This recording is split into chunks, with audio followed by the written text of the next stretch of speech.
சாப்பிடும்போது வத்தல் பொரிச்சு சாப்பிட்டுக்கலாம், இல்லை குழந்தைகளுக்கு வந்து ஈவினிங் ஸ்நாக்ஸாகவும் கொடுக்கலாம். ரொம்ப டேஸ்ட்டாக இருக்கும்.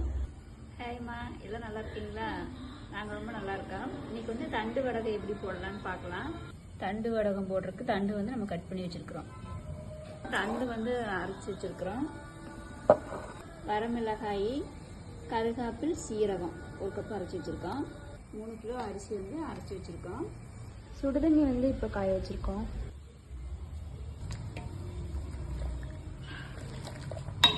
ஆட்டின மாவு வந்து சுடுதண்ணியில் போட்டு நல்லா கலக்கிக்கணும்.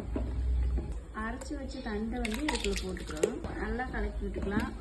உப்பு வந்து நம்ம ஆட்டும் போதே போட்டு ஆட்டி வச்சு அரைச்சி வச்ச வரமிளகா, சீரகம், கருகாப்பில் பொடியும் போட்டுக்கலாம்.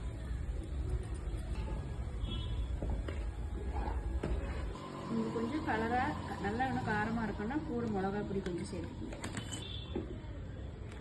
வடகம் வந்து இப்போ ரெடி ஆயிடுச்சு. ஆறுனதுக்கப்புறம் மாடியில் வந்து நல்லா கிள்ளி வச்சு 2 நாளைக்கு நல்லா காய வச்சிங்கன்னா தண்டு வடகம் ரெடி. சாப்பிடும்போது வத்தல் பொரிச்சு சாப்பிட்டுக்கலாம், இல்லை குழந்தைகளுக்கு வந்து ஈவினிங் ஸ்நாக்ஸாகவும் கொடுக்கலாம். ரொம்ப டேஸ்ட்டாக இருக்கும். தண்டு வடகம் உடம்புக்கு ரொம்ப நல்லது.